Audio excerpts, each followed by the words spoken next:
Have we gone live? Sorry, something came up on my screen then. So apologies if I'm saying hello again, everybody. But hello and welcome to another BHARCS special. I didn't press the right button, so I think I wasn't talking to anybody particularly. We've got wonderful Surabhi who's presenting for us today. Thank you to everybody who's been engaging with this series because, I think everybody in the room, I think it's been just so helpful and powerful for a lot of people. It's not only getting people to have a space to think about things and invite that mindset shift, but it's creating conversations in other places. I've seen it happening on my feed. So these conversations are being really valuable. So Janya, thank you again for your presentation, which is the last one we had, and we had some great responses there to that. It was a brilliant presentation, as today's will be. So Surabhi, give us a little flavor about what you're going to be sharing with us today. Yeah, so I'm going to be essentially sharing a story of how my relationship with my second dog, Mutton, evolved. And again, I think it's an interesting story because this was the first time that I was parenting a dog who came with very visible behavior challenges, and I wasn't equipped necessarily to support her. My experience of being with Luchi was very, very different from what it was with Mutton.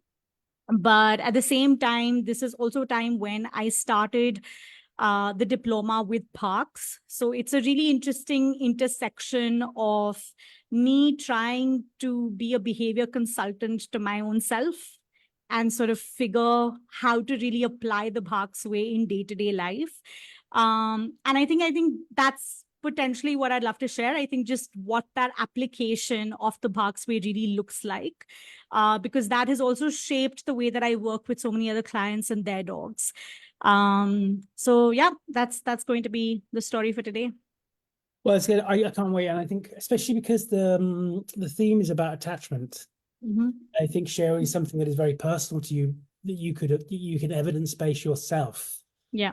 That role because you can feel it also as being the caregiver as well as thinking about what we do as a practitioner to support others. So this is going to be great. So loads of hellos from all over the place. Oh my God, we've got Gambia, Detroit, Germany, Austria. Hello, everybody. Welcome. We've got loads of people in the room. Well, I think we'll dive straight in. So again, it's going to be a little bit of a similar format to last time, everybody. Sarah's going to share a presentation with us, and then we're going to kind of pop in and out and join the conversation. Do put things in the chat, and I'll keep an eye on that as well. And especially towards the end, we'll invite anybody's got any comments in the room they want to share, and I can keep an eye on that as well. Right then, Surabhi, over to you. Awesome. Okay, I'm just going to share my screen. Okay. Can you let me know if you can see my screen? Just a thumbs up would be helpful. Yeah, looking good. Amazing. Awesome. Okay, so all right, let's start. So this was Mutton. We adopted her about in 2020, and she was about 3-4 years old when she came to us. She was given up by her previous family. Again, I think largely the backstory was that they weren't able to sort of take care of her and provide for her. And so we didn't know much beyond that. A few months after she came to us, I did suspect a fair amount of neglect and perhaps even abuse in her past. And then I'll talk a little bit more about that. But yeah, she came to us in 2020, and right off the bat, I think that I noticed a bunch of differences in her as compared to my first dog, Luchi, whom we'd adopted 2 years before that, back in 2018. So my starting itself with Mutton was different, and it sort of started very difficult. And so I'm just going to sort of put together a couple of slides and examples, really glimpses of what I was experiencing with her. I also want to sort of call out that the first section of the presentation really is about what I untangled of her behavior, of her emotional state, of her inner state over a course of a year, because that's the time it took for me to just really get a sense of what was going on with her, to, just understand where she was, where I was, how all of us were sort of coming together in this family unit. And so what you see are really, the glimpses of what I was seeing across a full year. So right off the bat, I think I noticed a couple of postural, bodily changes. I had observations about that. So for example, you can see in the photos where she's sitting, her elbow would sort of jut out sometimes. Scans sort of ruled out any sort of dysplasia, any sort of hip joint condition. She had these bald patches across her back, and across across her feet, which were again ruled out as a breed-related skin allergy. When she would sit, you can sort of make out that her weight was very imbalanced in the way that she sat. You can see a little bit of core disturbance across her back. She was a lot more heavier on the front as compared to the back. And so while it seemed odd, because at that point in time, I didn't have access and availability to the conversation on discomfort and pain in dogs, my go-to was what the vets were telling me. And the vets were telling me that there was nothing wrong, that this was just a breed-specific thing that was unique to her. She had a bunch of things that would often come up for her. So she had chronic wax buildup in her ears, and it would essentially be this really dark color that you're seeing on the left photograph in the slide. And this is perhaps after like 4 rounds of cleaning in one sitting. So I would often have to clean her ears every 2-3 days because, again, there was just a lot of discomfort around her ears, her neck. Her paws were just absolutely no touch zones. If I came too close to her, she would bare her teeth, she would snarl. And so, getting to sort of even getting to this point where I could clean her ear felt like a big risk to safety for me at that point in time. And again, these are reactions that I never experienced with my first dog. So it was very, very new for me. She also had these recurring abscesses around her teeth for the first couple of months. And again, we weren't really able to get to a root cause per se. We treated it very symptomatically. Sometimes the abscess would burst and would release pus, which we would then clean out and take care of. Sometimes it had to be aspirated, but this came up quite often. And I had a very nagging suspicion that it was stress related. And again, this is like I said, this is at a time when I was deepening my understanding of dog behavior and the role of stress through the BHARCS diploma. And so along with some of these bodily pieces, along with some of these health pieces, we had a couple of different other behaviors that were coming up. She was an extremely strong resource guarder. She would essentially, there would be no vocalization, no signals, no very obvious signals. Like she would just go to sort of bark and go to just snap.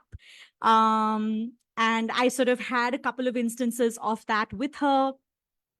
She would bolt out of the doors every time that the door opened. She was extremely restless, like really, really struggled to sleep for a very, very long time after we got her. There was a fair amount of anxiety. There was a fair amount of nervousness with her disposition.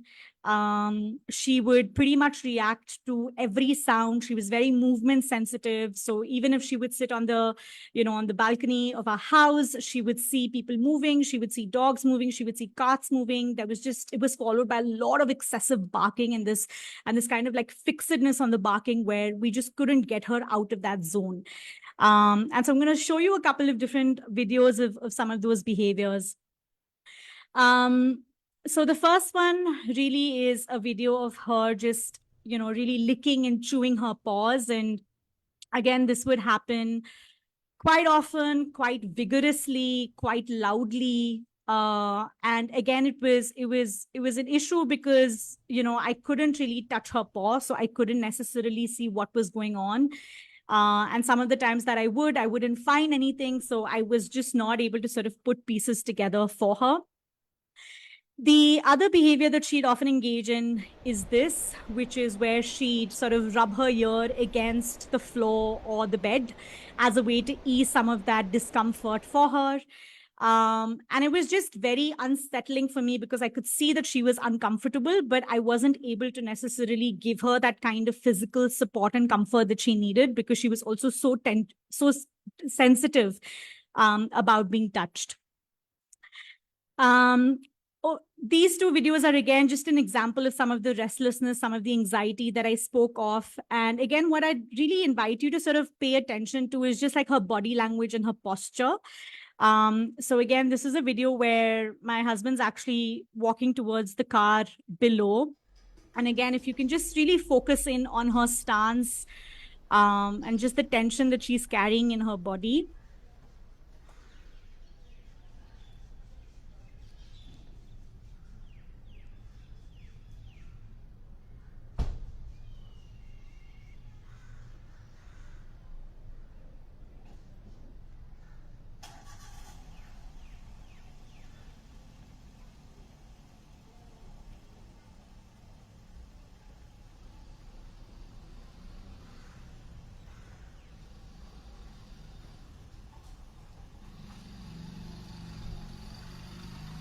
Yeah. This video here was when we heard dogs barking on the other side of the house. And so she sort of came out of the room and again, just, you know, notice her response to this, I guess. So the paw lift that you see here is not necessarily a stress sign. She'd actually hurt her toes. So she is struggling to sort of put weight on that. Come, bed. Come, sweetie, bed. Come.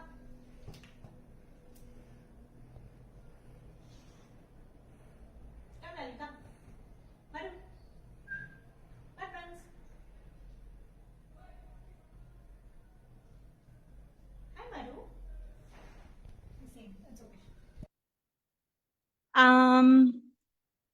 We obviously had huge issues with her outdoors. So a lot of leash pulling, a lot of, you know, walking really fast, unable to sniff on walks, triggered by cars, bikes, cycles, dogs, cattle, and Indian roads are filled with cattle at different points in time. And so we encounter them quite often. And for the first couple of months, I just had a really, really hard time with her when I was outdoors walking her. I reached a point where I just didn't want to walk her anymore. I was just very happy to relegate that to my husband and have him take care of it. And I think that one of the big challenges that came with having a dog who was feeling these kind of reactions to, you know, day-to-day normal stimuli in the environment was, I think I was struggling to really assess where it was coming from. And I was really struggling to assess the meaning of it. Was she very excited to meet, you know, a cow or another dog? Was she coming from a place of wanting to protect herself? Was she reacting a certain way because this was too much for her? And so I think a lot of our initial interactions with some of these things outdoors also came from a place of we don't know and we want to explore what that looks like. And so again, let me just, you know, play the videos. And what I'd love for you to again focus on is just the tension in her body, in her posture as she engages with some of these.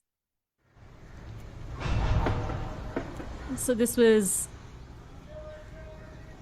an interaction with a cow that we had early on. And you can see the tension in how she's standing, the fixedness. My husband's trying to pull her away.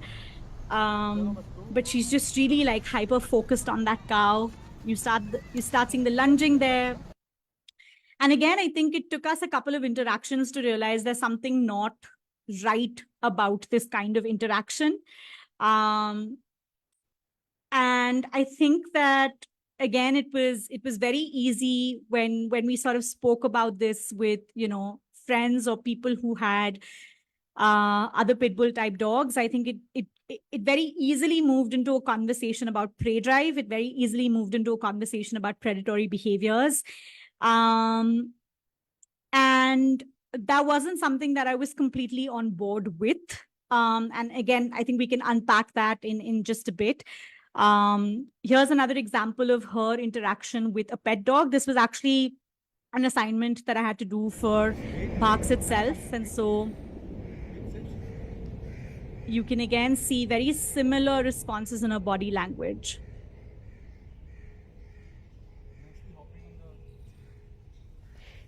It's okay. She just wants to go. She just wants to say hi. She wants to say hi.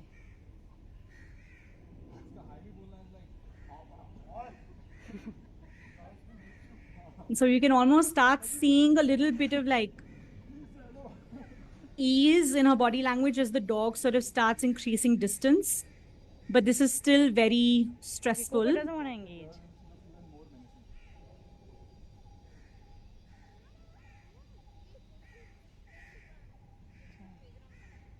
And I think that Stop. with some of these interactions, I knew that this wasn't the appropriate way to do it, but I didn't know how to do it differently, especially when I wasn't sure about what my dog was experiencing in the presence of another dog. But also when I think I felt like the whole time that I was outdoors with her, like I had this very strong fear of, oh my God, what if she attacks someone, right? Attacks a dog, attacks a cow, attacks a human, looming over my head, which made just being outdoors with her very stressful, which made some of these interactions just really stressful because I wasn't in a place where I was able to effectively navigate through some of those blocks and support her the way that I learned how to do much, much, much later. So I think that, again, with some of these interactions, while you will see her response, you will also see a lot of things that we as her guardians are doing incorrectly. I think that while the rest of these issues, right? So we had the resource guarding, we had this reactivity, we had this restlessness, we had this anxiety. I think while all of these problem behaviors were still manageable, I would say, and weren't really big concerns for us, I think things took a very, very difficult turn when things with Lucci at home started breaking down. And so I'm going to show you a video of them engaging in play, which happened in the first couple of months.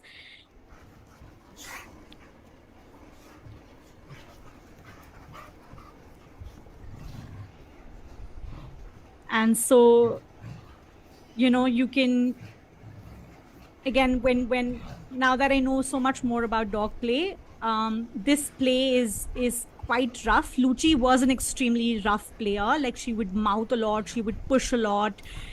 And Mutton they would engage in this kind of play for several minutes. Like, they had to be physically separated for them to stop playing like this. And this would happen repeatedly through the day. And I think Mutton indulged her quite a bit in the first few months till she couldn't. And so one of the first fights that they had was when this kind of play escalated and hit a tipping point. And they got into a fight. We had to separate them. And then very quickly over the next few months, they got into multiple other conflicts where I wasn't able to figure out a single trigger. Like, I didn't know what was setting Mutton off for her to just go after Lucci. And it used to be so horrid because I remember the last fight that they had where Mutton literally chased her around a room till she caught hold of her and she didn't let her go. And I had to come in, my husband had to come in, we had to physically separate them. I had to make sure that while physically separating them, Mutton didn't pull out Lucci's skin because it felt like it was that intense. And so I think that's when things started becoming really, really difficult for us, because this was just now about safety. This was just now about something's not working right. And so the other video that I have here is actually a video post their altercation. And this was a really simple one where actually this was a they were about to get into a fight when I quickly sort of stepped in and separated. But again, what I'd love for you to focus on is just the body language here, just the tension in the room. And so these doorways always were a big trigger point. Once or twice when Lucci had just crossed, Mutton had just suddenly jumped and lunged at her and, went after her. And so you can see how tentative Lucci is in this video and how she takes a few steps back to increase distance. But you can also see like how steady Mutton is with her tension. And I think that was what was really tricky and unpredictable for all of us to say, is she focusing to watch our next step? Is she focusing to get ready to lunge? Like, we don't know. And so what happened was that their relationship very quickly deteriorated to the point where Lucci was just fairly afraid around Mutton. And so they went from being those typical Instagrammable dogs sleeping all over each other to just not being able to, like, we were just not able to keep them in the same space for too long. So we now started sort of using physical barriers when they were sharing the same bed, sharing the same couch. Interactions between them were always supervised. I would be watching them like a hawk to make sure that, anything that I notice and I can separate them very quickly. I think this was also now becoming a really difficult time because, again, what kept coming up in the narrative as we were unpacking some of this was her breed. And again, whether it was my husband, whether it was family, I think the fact that she was a pity came up a lot. And I think that even though I didn't necessarily fully believe that rhetoric, I think it was hard to ignore it for me at that point in time because I was also struggling to find answers. I was also struggling to find solutions to some of these things. I think what was also increasingly happening was there was a culture that was building where it was Mutton versus everyone else. And because, again, Lucci was the kind of dog who was fairly dog friendly, got along really well with humans, had an absolutely lovely temperament. Like, she was just very easy. The fact that they were constantly getting into these conflicts made it Mutton's fault and not something that Lucci had done. And so I felt very alone in trying to unpack what was going on with her. And I felt very alone in trying to find answers to some of these things. Safe to say, I think this was a time when I was questioning the decision to bring her home. And I wasn't sure whether it was the right decision or not, because safety, collective safety, both for Mutton, both for Lucci, both for us, was significantly getting compromised. So I'm going to just pause here and actually have everyone sort of come back. Eva, Anushri, Saujanya, Andy, and if you have any questions and thoughts, then we can take it.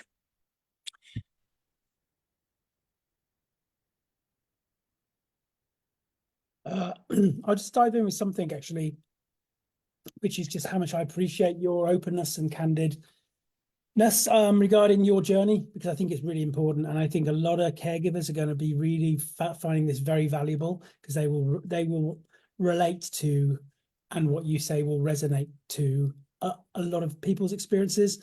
This notion of feeling quite overwhelmed by the process, not wanting to go out with the dog, not sure about, if they just want to say hello or are they going to attack them, and all these kind of things. I think it's just really important for us as professionals actually to share part of our own journey through that. I just wanted to say thank you for that. Yeah, of course. Yeah. Can I One of go? just mention very quickly is this. I think the big thing is a bit of a follow on from Sarjana in a way is understanding. I think for the general public listening in, especially how play can be sometimes more of a reality of social attempts at social coping rather than social connecting. Mm-hmm. Mm-hmm. And that's a really good example there. Yeah. Yeah. Can I go? Yeah, sorry. Yeah. Yeah. No. I was just asking if anybody else is chiming in. So a couple of things really like stood out. Of course, there were like some recurring themes from what we have been speaking about, right? In terms Mhm. of play, like how Andy mentioned. I was looking at that as well, and then I was seeing, and it is kind of what I'm seeing with Laddu and Zoe now, right? It's very similar to what I'm seeing, and oftentimes we're seeing, okay, this is how dogs play, and you don't want to do anything about it, you don't want to intervene, and you're like, yeah, they'll figure it out. But I have seen, and I'm sure you can also talk about how Lucy and Mutton, how it escalated for them, right? Mhm. And once it escalates, it's so hard for us to then bring them back to even having a cordial, harmonious relationship under the same roof. So I think it's that balance, right? Like when do you intervene and when do you back off? I think it is so hard to like bring that balance, especially when you don't know what's happening, right? And I Yeah. think that's what is coming through with your story, especially when you're trying to figure out Yeah. what's happening with Mutton and how she is like kind of integrating into this new family she's come into, and come with a lot of history that you probably are weren't aware of at that point. So I think that's a recurring theme that we're seeing. But what is interesting that is that you brought up breed a couple of times, and breed conversations are such strong conversations, because I see this a lot in terms of, oh, this breed just needs this, and oh, this breed just reacts in this manner, so they need to be dealt in this manner. And I want to understand from you, because this is a learning opportunity for me as well, is how did you navigate the conversations around breed? Because I know at BHARCS we talk about dogs as a species comes before breeds, specifically. But how did you navigate that space of where there is this constant conversation of how this particular breed needs to be dealt with, or what kind of an environment or activities or training methods they need to be subjected to, versus what inherently was feeling right or wrong for you? How did you navigate that space? Honestly, like I think now that I look back at it, I feel like it was just a very, very lonely journey.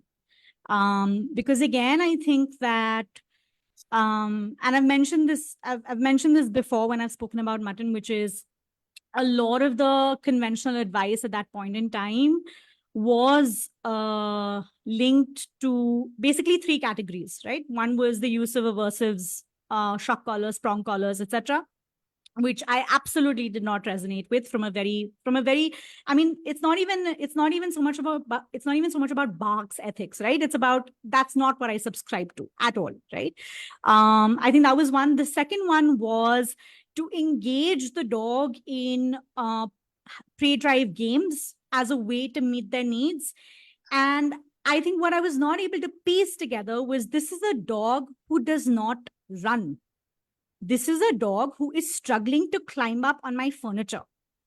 This is a dog who's not engaging with toys and resources. This is a dog who cannot move the way you are asking me to make her move. And I think that along that 1 year where I was picking up on some of these cues, I was also able to recognize that a lot of the smaller behaviors, right? Like the paw chewing, the touch sensitivity, the position of her, front legs, the way she's walking, they were signs of discomfort and pain. And so I'm not able to reconcile how you're asking me to put a dog who's grappling with discomfort and pain in activities that are so adrenalizing and take so much from her body, right? So again, that second is completely out of the question. And then the third was the very typical counter conditioning, desensitization route for reactivity. And I'll be honest, at that point in time, in the beginning, I was willing to try anything. So I was like, okay, let's do this. Let's do this with food and let's see if that works. And I clearly remember doing this on 2 occasions. One was when I was in the balcony, and one was when I was outdoors, and she was barking excessively, completely frenzied. I'm trying to throw treats at her. I'm trying to like call her attention. She is not paying attention to me. She doesn't care. She is focused on what's going on there. She is focused on the fact that she is watching something or engaging with something that is causing her alarm bells to go off. Right. And I'm trying to do this when I am in the safety of my home. I'm also trying to do this when I am outdoors. And I'm trying to manage the leash. I'm trying to make sure that there's no incoming traffic. I'm trying to make sure that she doesn't start barking or suddenly jumping at someone. I'm trying to handle the treats. And I was like, this is just too much for me. This is just not working out. And I think over a period of time, the way that I started equating that is, if I'm having a panic attack, and of course, in the last few years, I've had multiple of them. If somebody sits down with me and says, here's food for you, why don't you just eat some food and you'll feel better? I mean, the truth of the matter is I'm going to want to throw the food at that person's face, right? Because I'm just like, buddy, I'm struggling to breathe in this moment. Like, I don't want food, right? And so I think the breed piece was a very, very, very hard piece to navigate, because I think that the truth is that there is, in general, right? In general, with pitties, there is so much complexity. It's not simple. It's just so complex. And I think that we do such great injustice when we take away that complexity and reduce it to this breed exhibits these behaviors. It does not work like that, right? And so I think I took a lot of time to come to a place where I was just like, you know what? If I'm wrong, then I'm wrong. I will figure it out. But some of these things are not working for me. And so I'll obviously talk a little bit more about how that featured in the second, but that's a short answer to your question. That's amazing, right? Because I think recently there were conversations about making breed generalizations on indies, and I think that it's so unfair to not see the dog in front of you, the individual dog in front of you, the complexities that they come with, and even in breed, they come with such complex natures. They're just not one label, right, or 2 labels. They are so much in so many different Yeah. situations. That was great. And what I could actually relate to was Sammy would do the same things with the ear things and like paw chewing. So I can see where you were trying to go with those observations. And yeah, those were kind of my thoughts when I was seeing the thing. Thank you. Yeah. I just wanted to say thank you for sharing this story, because it is very vulnerable to say, like, I didn't know what I was doing, but I knew that this was not the right thing to do.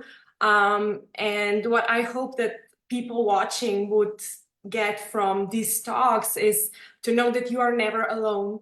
There are always people that go from pretty much similar situations, that feel the same thing as you are feeling, and you just have to find them. You just have to find that community that helps you go through those difficult times. And is this how your journey to finding BHARCS started?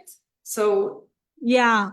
So it definitely did, because again, before we adopted Mutton, we were fostering another dog for the first time. And I realized that there were a couple of things that I was not doing as confidently with a multi-dog dynamic. And I think one of the big things I realized was I'm not able to read the dogs. Like, I don't know how to read the dogs. And so that's how I started my BHARCS journey. But I think while doing the diploma, like, a lot of things sort of pieced together for Mutton's journey as well. And so, that's how it came together. Yeah. Okay, I was getting emotional like multiple times as you were speaking. So I'm glad my camera was off. But of course, so grateful always for you to share that story. So I think one of the things I love is or at least that came out so clearly in the video of them in the doorway, and you pointed out, you know, how that could be a challenge. And then it makes me think of space, and then it makes me think of certain breeds being applicable for certain spaces, so to Mhm. speak. And, you know, when really there's so many other factors that also contribute to a dog behaving in a certain way, right? It's not just, oh, you have 2 acres and they'll be fine. It doesn't mean that dogs' needs are being met in any other way, for example. And I think that was so interesting because you still live in the house, right? You know what I mean? Like, Yeah. so I'm obviously waiting for part 2 and all of this, but that was so interesting to me because, yeah, they do talk about space and breed a lot, but there's so much more to consider, I guess. Yeah, absolutely. Absolutely. And I think I do want to also share that, like, all of this, but also I think the journey of like figuring this out predominantly alone, right? And this is not to take away from the support that I was getting from Bhaks and Sindhu, right? But when you're in it by yourself, right? You're having to figure it out by yourself. It took a huge toll on my connection with Mutton, right? Because I think it was very apparent to her that I didn't like her, that I was struggling to love her and I was struggling to connect with her, and that I was perhaps demonstrating far more patience with Luchi than I was demonstrating patience with her. And I think that we spent a lot of time in this, I like you today, I don't like you today, I like you today, I don't like you today kind of dance for a very, very long time. And I think that it was a very hard truth to digest, that was also coming in the way of offering stability to her, that it wasn't just, oh, you have so many issues as a dog. It was also that I am having issues connecting with you. I am having issues accepting where you're at. I am having issues trying to like unpack what's going on. And so I just wanted to highlight that as well. Yeah. Must have been a hard one to, you know, realize that was happening, right? Because I think how much we talk about connection today, and an attachment, and to actually admit that yes, from our end we weren't able to connect. And in a way, it kind of like, I'm going back and thinking about our parents, right? Like maybe there were periods where they couldn't connect with us because they were finding it hard to like make peace with, and resonate with what we're trying to do, how to meet our needs. And they were humans too, and caregivers trying to figure out the space.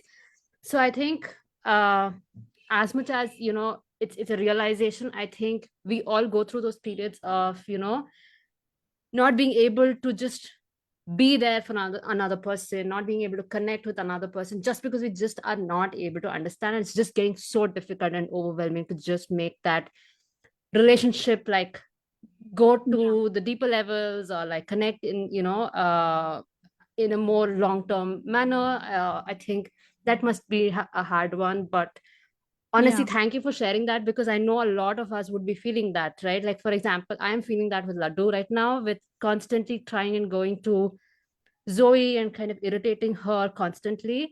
It's so hard to admit that we also kind of are not able to completely connect with the dog, to be able to navigate the situations we are in.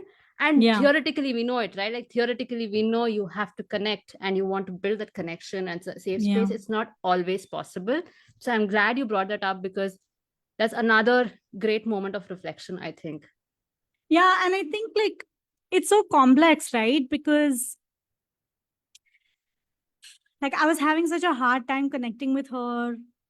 I was holding on to all of these like reservations and doubts about this decision to bring her home.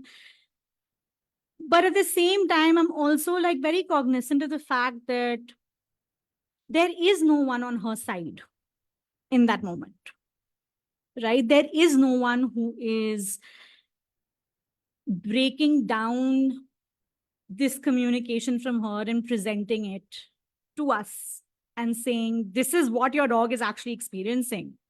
right? And so I feel like I mean, between everybody who was involved in our lives, like I felt like that responsibility also lay with me to move past some of those blocks and be like, okay, tell me what you want to tell me. Let's hear you out. Let's understand what this means. And to recognize that when that understanding is a combination of both listening, but also I think simultaneously like equipping yourself with knowledge to be able to listen. Right. So for example, like the first year, like I wasn't clued in at all on what discomfort could look like for our dogs. Right. But the more I noticed that and the more I got involved in learning about dog behavior, I was like, oh shit, this is making complete sense. My dog is in pain.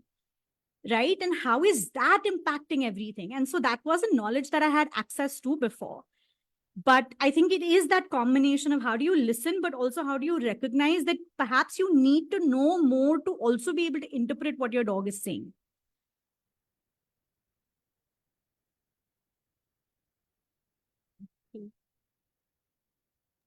And there's quite a few comments in the group about this bit of the conversation, because I think it's really powerful, because we've all been there. When Bertie came to us, that's the Springer Spaniel, I resented him because he came in as an emergency foster. I said, well, I'll have him for a couple of days, and then became pretty clear I had nowhere else to go.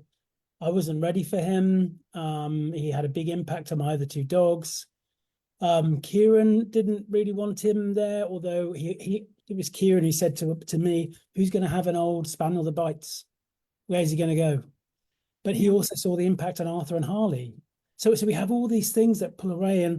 And I think, even those that we love deeply, we recognize that I love you, but I don't always like you, or I don't always like this, or, and that's normal. It's just so normal. We have those connections. And I think it's good to replace the word but with and. And I say this to my clients sometimes because they say, well, I love my dog, but, and I say, well, actually just change that to I love my dog. And some days I find it hard to cope with them, or I find it hard to deal with things. So really, really important strand in the conversation today. And it's definitely resonating in the audience. Cool. Shall we move to part 2? Yeah. Okay, awesome. Okay, so part 2 is, and now what you see over the next couple of slides is work that's happened again over about a year and 15 months. And so I think one of the things that I started recognizing was that I needed to show up very differently for Mutton. And like I said, I needed to be the one who was present for her, who was interpreting what she was seeing, who was communicating with her actively. And so one of the things that I very actively started doing in that process of stitching things together was showing up for her and reassuring her. And so I'm going to play a few snippets of some of these things. So I'm using something called a hand signal behind the camera. And so she can hear dogs barking. Good girl, you've got this, darling. She's processing, she's looking at me, there's communication there. And she's not frenzied, she's not running around like a crazy person. Again, it's to say that, she is able to process everything, but she's also able to process me showing up for her in that moment. This is another example when there were construction sounds happening in the background on the floor below us. And so again, I use the hand signal as a way to reassure her. She processes. And she's like, okay, you say I don't have anything to worry about. I don't have anything to worry about. Another example, this is actually one of my favorite videos.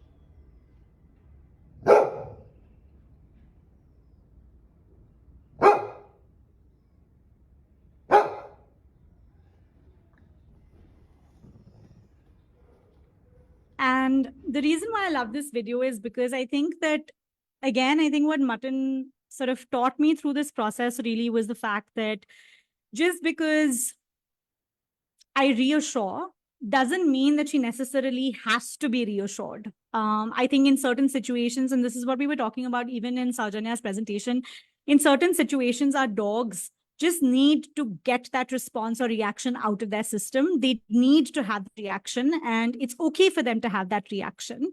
But it's also okay for us to show up in that moment and be like, I've got you. I know that this is something that's hard. I know that you need to react. As you react, I am here for you. It's fine.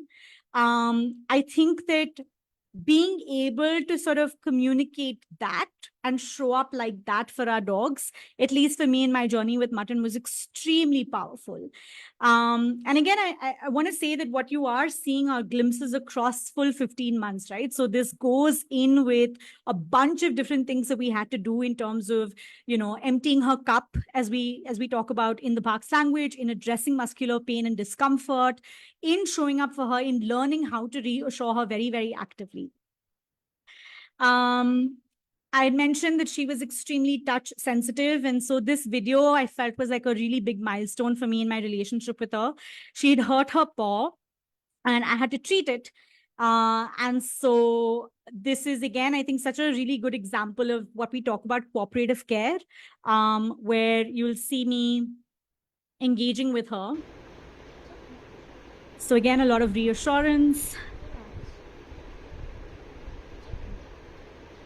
a lot of gentle strokes, the way I know that touch also works for her.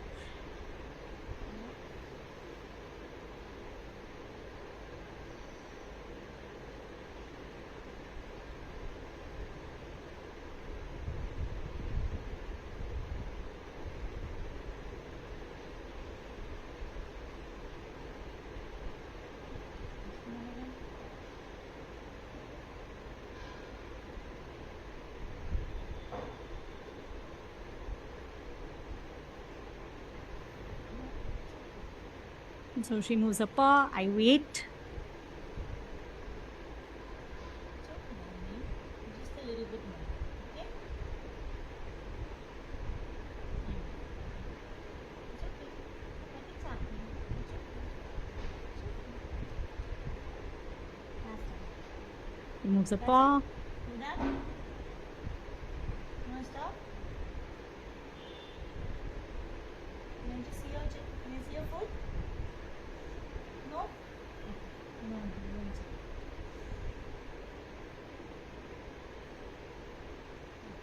You done? And so I want to point two things out here. I think one is, I think a lot of the times we expect our dogs, when our dogs are experiencing something stressful, we expect them to go from feeling stress to no stress. And I think that's a really unfair expectation to place on our dogs, because some situations are stressful and they will continue to be stressful. I don't think the idea is to change something that is negatively experienced by them to something positive. I think the idea is, again, like I said, to show up for them in that moment and support them and let them know that, yes, this is stressful, but whenever you want to opt out, you can opt out, to give them that choice in that moment. And so you will 100% in this video, you're seeing those stress signs with her, right? And this is stressful. She's hurt her paw. She's unsure of what I am going to be doing with that paw. She's unsure of what she's going to experience in that moment. It is painful. I cannot make this a positive experience. But what I can do in this moment is make this an experience where she knows that when she says no, I will listen to that and I will respect that for her. And I will stop engaging with her the way that I'm currently engaging. And again, through that process, what I can do is reassure her of my intent, but also let her know through some of these things, right? Where she moves her paw away, I back off. I ask if I can lift her paw, she moves her paw again, I back off completely. That is communication right there. That is me saying your no matters. That when you say no, I will listen in. And that is what essentially builds trust. And so for me, what what was really powerful in facilitating this kind of touch in that relationship with her was being able to listen to her cues and say, okay, when you say no, I'm just going to back off and I'm not going to push myself on you and force you to engage with that touch.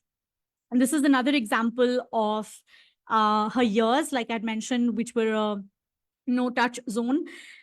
We got to a place where if she would sort of shake her head or rub her ear against the wall, I would offer to just gently massage her ears. And I pretty much did the same thing, which is massage, pause. Does she want more? Does she want to walk away? And I think slowly and steadily that built a lot of trust and communication between us, where she felt safe enough to say, I don't want more. And I was okay with her saying that. I'm just going to mute this video a little bit because I sort of baby talk sing in this video. But this is a good example of how comfortable she got with that touch.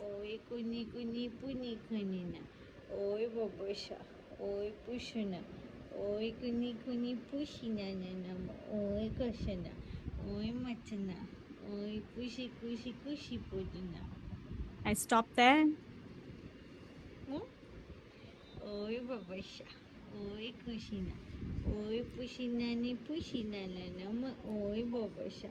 Oi, babana. And so, Oi, like for me, like it was a great place to be with her, where she could ask for that kind of touch, and she would know that when she doesn't want more of it, she can just walk off and it's not going to feel so much of a fight. And again, like, I think when we talk about outdoors, I didn't have the luxury of living in a farm, living on the countryside. I was living in a condominium complex that was extremely populated with traffic, with cars, with all of the different triggers. And so I had to get creative in how to support her when we were outdoors. And so again, there isn't really like a one thing fixes all of this. It is really a collective way of coming together and treating the dog, really viewing the dog as a whole being, addressing multiple things together. But I never thought that I would get to a place where I would actually walk with Mutton in a high traffic zone. And this was a really good example of that as well. So you'll see the surrounding that she's in.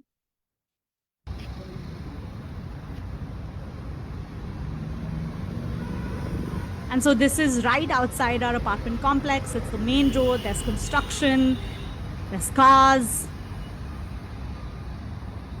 Like in an earlier situation, I would just be pulled everywhere in all different directions.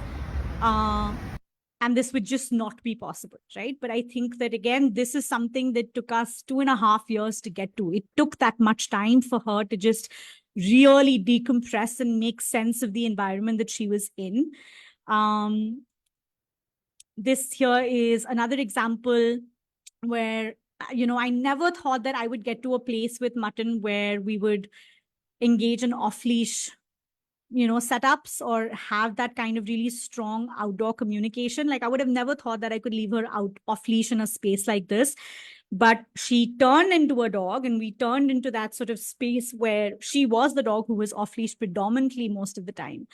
And this again is an example of that communication.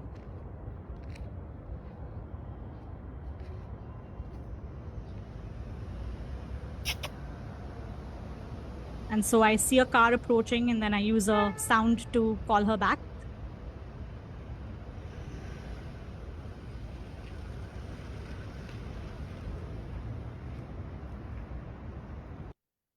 And again, this to me, like, I think was such a good example. And I had so many of these when she was with me, where it just came down to communication. When I am communicating with her, am I giving her accurate information? Am I calling her just for the sake of it?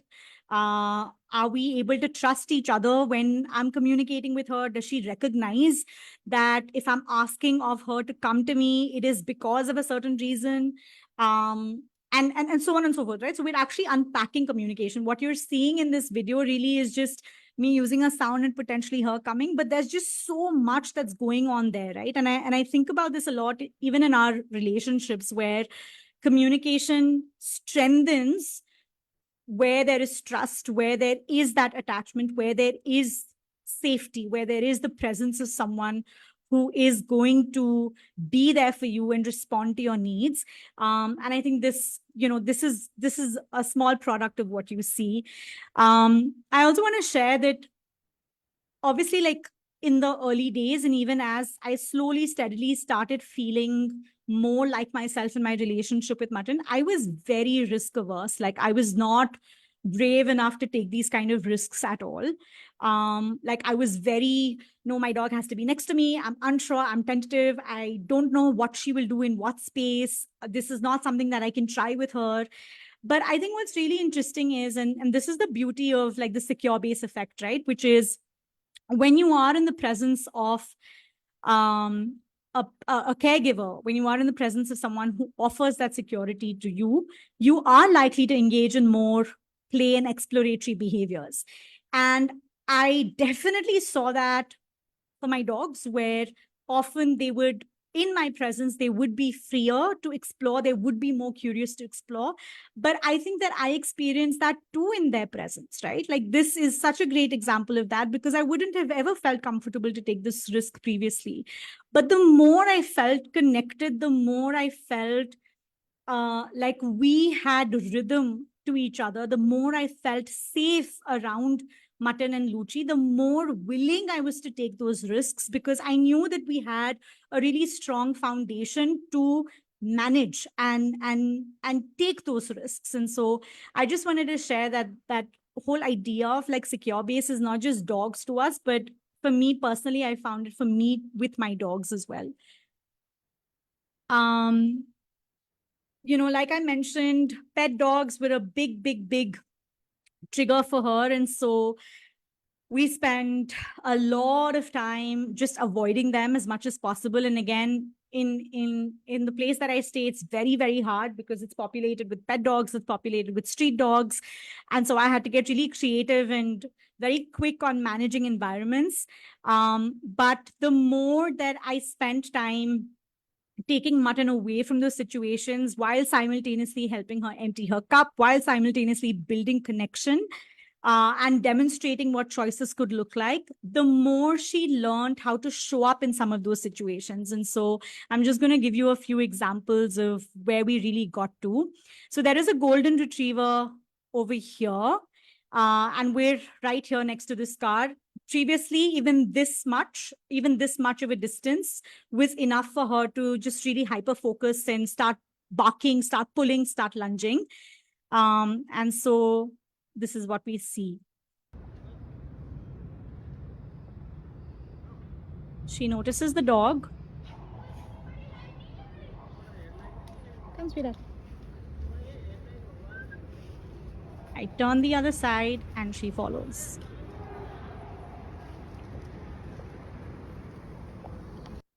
And it seems so simple, but it took so much work to get to that point.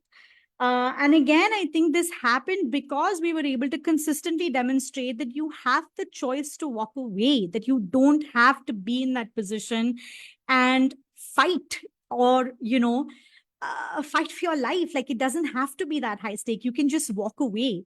And the more we demonstrated that, the more she was able to learn that, the more she was able to process that as a choice.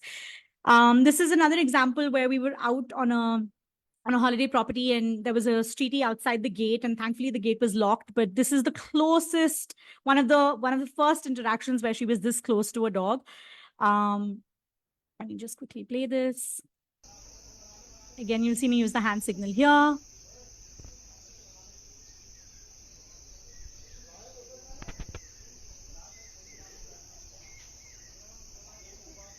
And you can see that there's a little bit of tension, but she's also fairly relaxed and calm. Again, something that was just not possible 15 months before. This was another video where a streetie saw her from afar.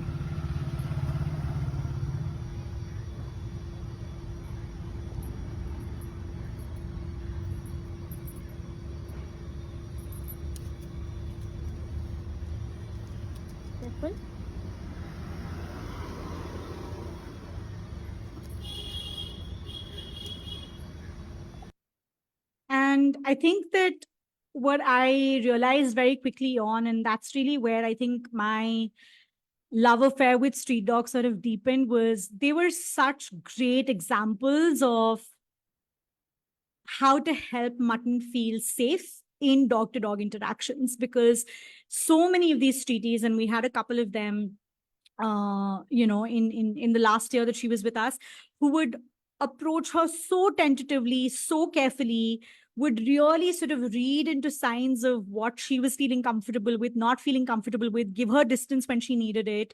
And I think that built so much capacity for her as well, that she was able to sort of then engage with different kinds of dogs in different situations. Things obviously changed quite a bit on the home front. And I think one of the things that for me, and I think I mentioned this to Anushree in the past as well, one of the things that was a pivotal moment was when Luchi and Mutton were getting into these fights. One of the things that I started doing was just shutting up and observing them and just watching their interactions play out. And one day when I was watching those interactions play out, I actually noticed that Mutton was giving a lot of subtle signs to Luchi to want to stop playing. But because Luchi was so hyper aroused during that play, and because subtlety was not in her bones at all, she wasn't able to process those signals. And so very quickly things were escalating. And that was such a turning point for me, because in that moment, the narrative completely shifted for me. It became, it's actually not Luchi who needs saving, it's Mutton who needs saving.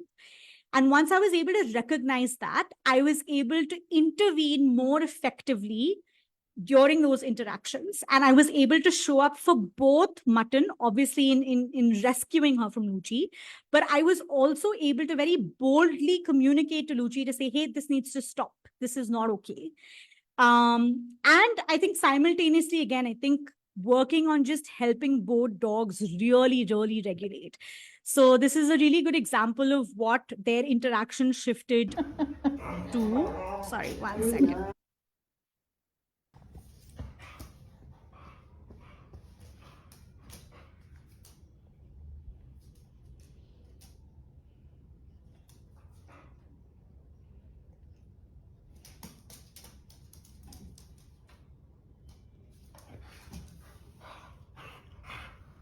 Like you can see that Luchi is still a little mad, but that was her. This here is another example. Doorways were a trigger. And so what I started very actively doing is splitting, which is really showing up as a body block between the two dogs. And so if Mutton was lying down here,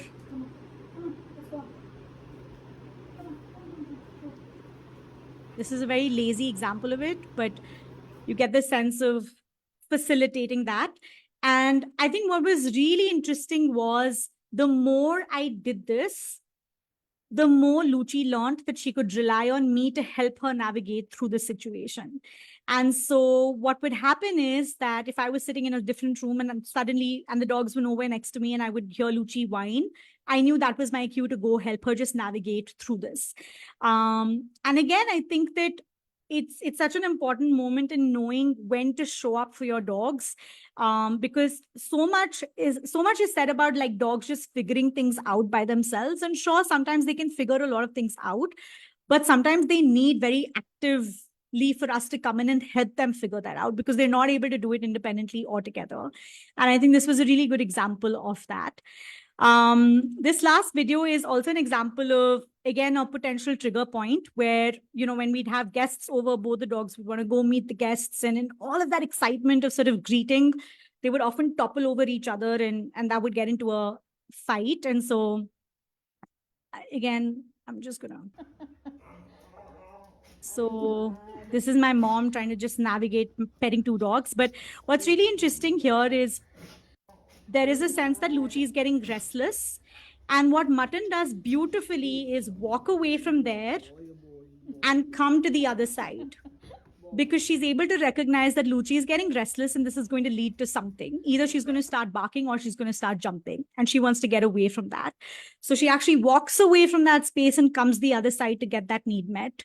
And again, that kind of regulation wasn't possible 15 months ago, right? But it became possible because we were very actively working on helping, on demonstrating to these dogs what these options were. I wanted to share these two videos because I think that these were very, very special moments for me. I think that one of the things that started happening as we were exploring Mutton's reactivity was that we were actually spending lesser time with other dogs. And so Luchi was a dog who really loved to meet other dogs and engage in play. And so as a result, her need wasn't getting met. And I was not in a place at all to facilitate Luchi's needs being met while trying to meet Mutton's needs of safety. And so the easy thing for me to do was just to avoid all dogs altogether at once. And I think that felt really shitty to me because while I was showing up for one dog, I wasn't showing up for another dog. So one of the things that I really wanted to get to as a place was, how do I enable Luchi to have those interactions while letting Mutton know that she's safe? And so again, this was at a holiday property that we were at. And you will see Luchi here engaging with this dog. We are sitting on this side, Mutton's with us on the leash.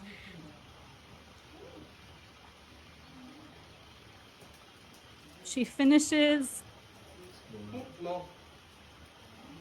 She comes back.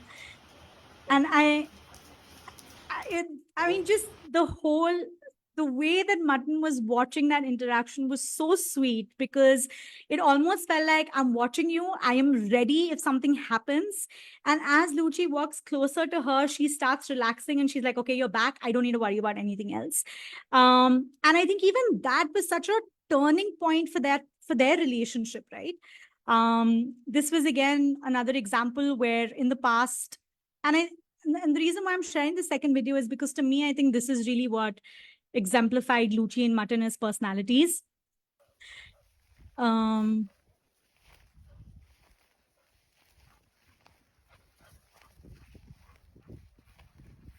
in the past, just this movement alone would be enough to trigger Mutton.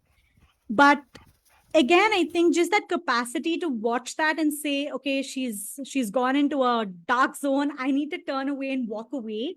I think that kind of thinking capacity is what we were able to consistently facilitate for her, which also reduced conflict significantly between the two of them. And again, I think we got to a space, Mutton unfortunately passed away last year in October, but we moved into an independent house, and we have a gate that sort of oversees the main road. We were neighbors with a dog who was constantly barking. Like, we got to a place where things that were triggering and cup filling for her 2 years ago were not even things that she paid attention to anymore. And I think that happened because of the consistent work that went into not just helping her regulate herself, but also learning how to regulate myself and showing up for her in those moments. So yeah, I'm gonna pause and get everyone back.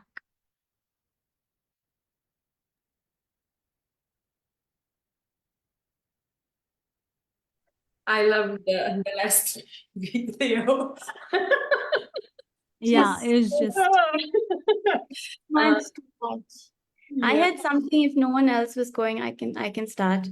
So I think one of the things, as you were explaining, I think you put it so simply, of the act of you just showing up, right?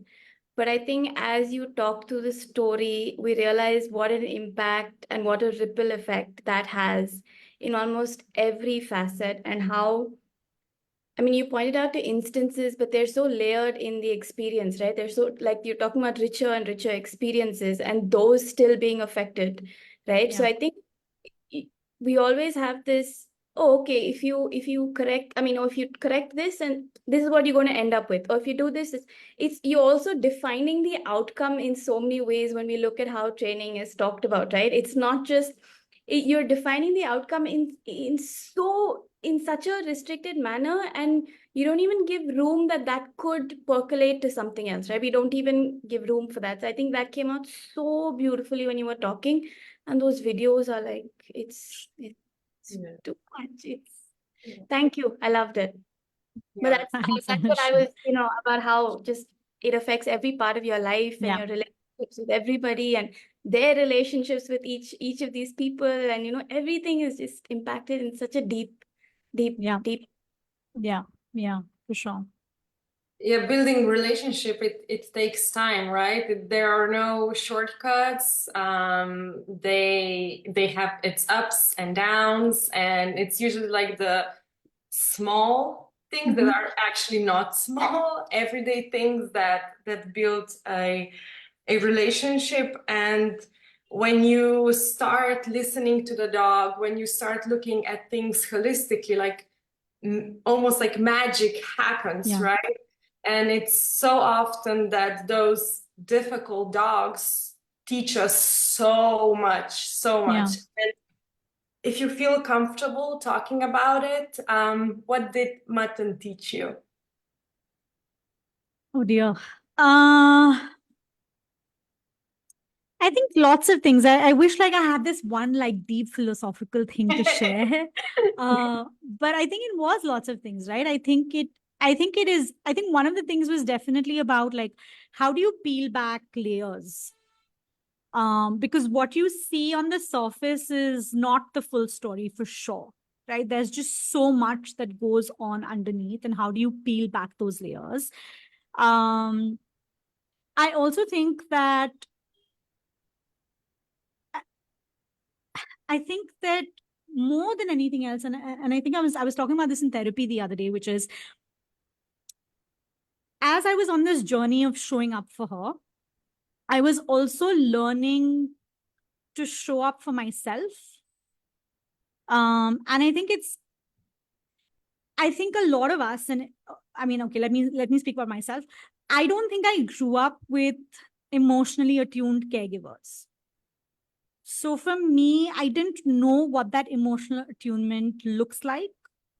And I didn't know what is the impact that has, or how does it shift anything for anyone, right? And so when I was learning to do this for Mutton, I was also recognizing the power of that emotional attunement, right? Like what happens when you have someone who is curious, what happens when you have someone who's able to pick out like a shift in mood, who's able to pick out, or you're walking differently, or you're sleeping differently, right? And what happens when that's followed with, but what's going on? How do you need support, right?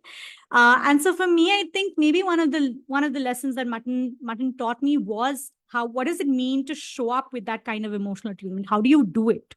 And I think to recognize that not everybody is ready for that kind of attunement in their journey. Like it takes time. But when the fit comes together, it can be really powerful. Yeah.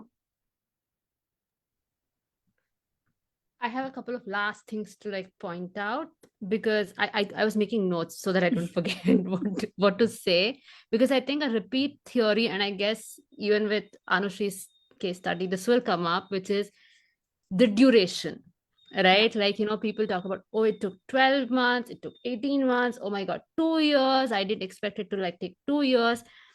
And I think you will see this as a repeat, theme as well. That one, where are we trying to get to in terms of like, why the short duration is so appealing, versus what we are trying to do in BHARCS. And I'm sure that we're going to touch upon this during the end of it also. But we will see that repeatedly it takes time, because we are not trying to superficially change behaviors, nor are we telling our dogs what to do, right? Like I think Mutton started telling you what she needs. Mutton started figuring out how she wants to be helped. And I think when you spoke about Luchi's example also, where she started whining when she needed your support, is also something that she figured out how she needs you to intervene and need your help, right?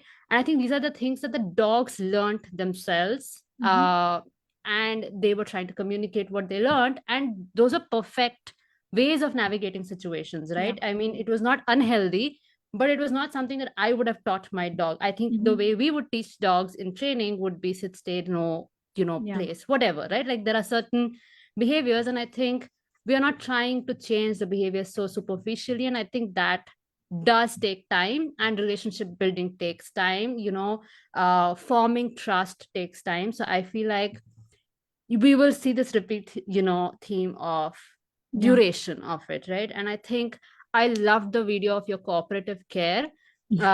It was so good, and I loved that when she takes away her paw and she does not want you to do it anymore, you still sit with her and still establish that connection for some more time before just walking away or ending that interaction, because it was not about her saying no, it was just about being there and listening to her and still retaining that connection, and not just like ending it at that point. And I loved that. I loved what you did there. And I think that another thing that I want people to notice is that none of the things that you have done was with treats, right? There was no treats involved, no rewards involved, no incentives involved. And I think we're so fixated in this duality of rewards and punishments. Like if there's no rewards, it has to be through punishment. Like there's nothing else that can exist. But you gave a great example of how there is another way that exists that doesn't need any of these incentives nor punishments or consequences to what our dogs are showing us. So that was great. And I think I wanted to point this out previously when you were talking about part one, which is showing up for both dogs. Like we see a dog who is barking or reacting, or and you automatically feel like that's the wrong dog, the dog in the wrong side of things, and Lucy is the one that needs rescuing.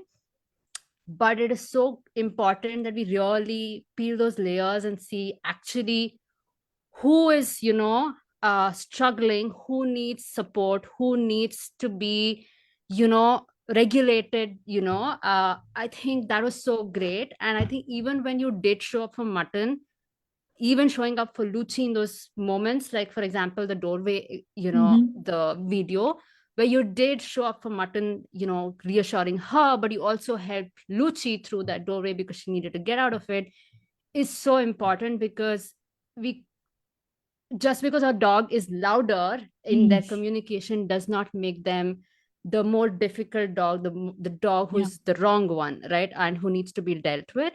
I think these are some great examples, and I kind of wanted to call them out so that people can, notice those things. Yeah, thanks so much, Sarjanya. Yeah, I want to just quickly respond to two of the things that you said. One is the duration piece. And, as I was doing this, like it kept coming back to me, right? I was like, oh shit, like I didn't realize it took 2 years. I didn't realize it took like a year, right? And I genuinely believe that the reason why it takes so long has nothing to do with the dogs. It has everything to do with us. I think that we take time to put things together. I think we take time to put the puzzle together, to find the right pieces, to then step back and see, oh, this is the full picture. Okay, now how do I do this? I feel like that takes time. And which is why it takes the time that it does, right? And so I think for me, that was a big one. And I remember texting Sindoor saying, oh shit, like when I was seeing, when I was seeing photos of Mutton's, like posture, etc., I said, if I just knew that these were signs of discomfort, I would have gotten there faster, right? But I took that time to get there. And so I think that's something that stayed with me. And I think the second thing, what you talked about, rewards, right? I feel like in all of these situations, and especially the situations where I also tried using food, my learning was that there is no greater reward than feeling safe. Like that is the reward, right? It's not food. It's not anything else. In that moment, if our dogs are not feeling safe, nothing else matters.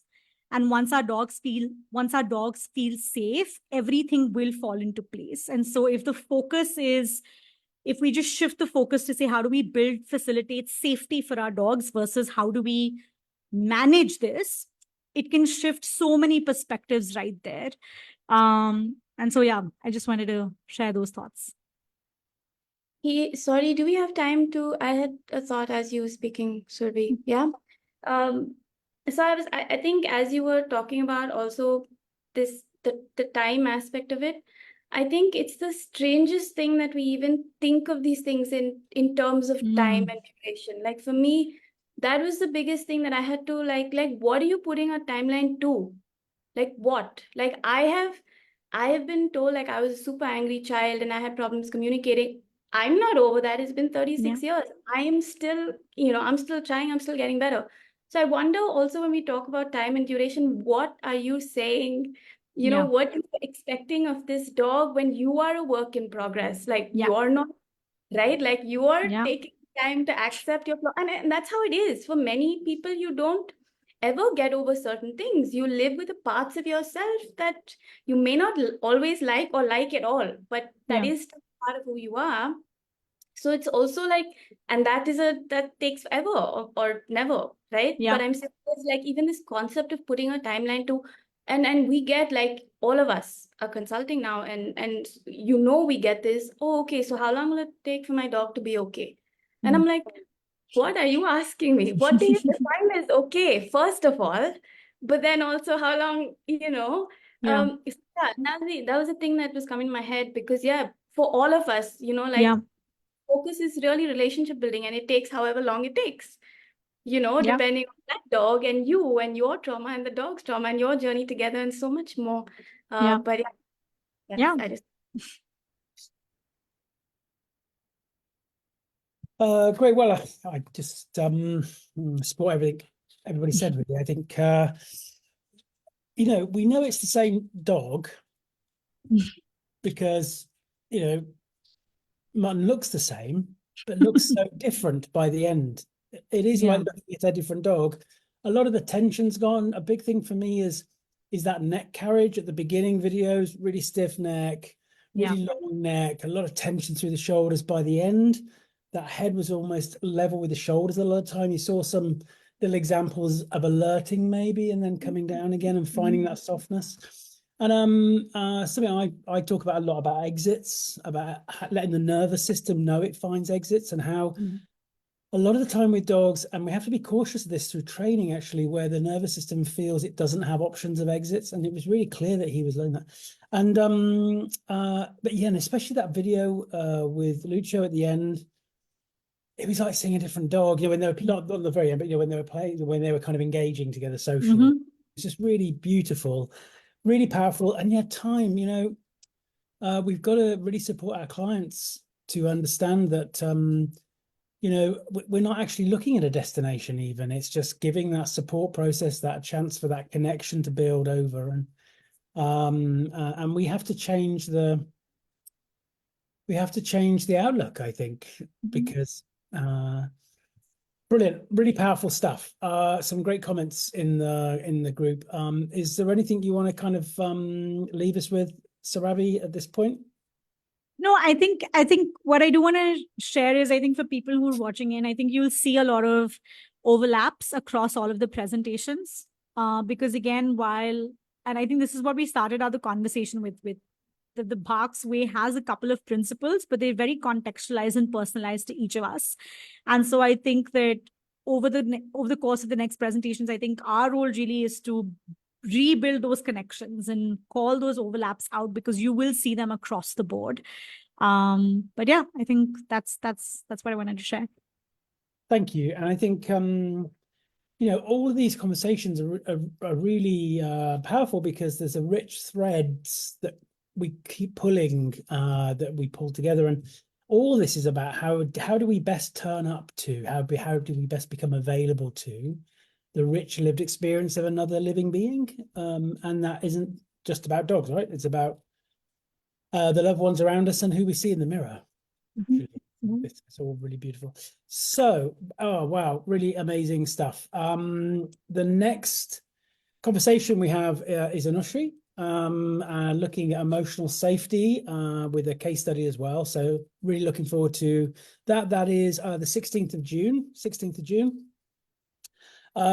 We've got Susan Clothier coming into Dog Centre Care on the 14th of June, looking at Susan's amazing career and how long she's been talking a lot about relational side of things within more of a training outlook, I know.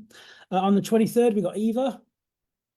with redefining walks. Don't forget, in the file section, you'll find the full schedule for the BHARCS talks, because they're going to keep building up. And then we're going to have a little break because I'm going on holiday. Can't wait. Looking forward to that.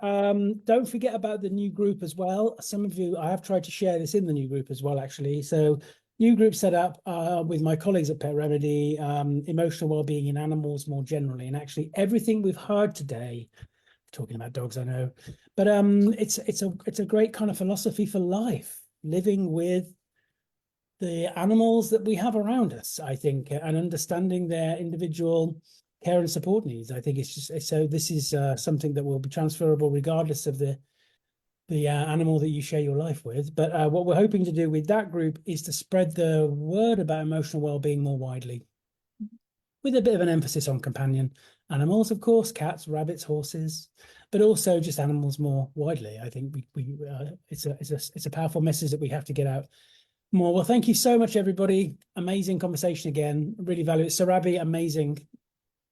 Thank you. And isn't it amazing? I do, you know, the whole series is just building. The way that you all bring things to the table. Obviously, you have your own individual perspective on things, but it's just building beautifully. And I can't wait to hear Anushree next time. Thank you, everybody, putting comments in the group. Thank you for engaging with us today. And yeah, see you next time. Thanks, everybody. Thank you.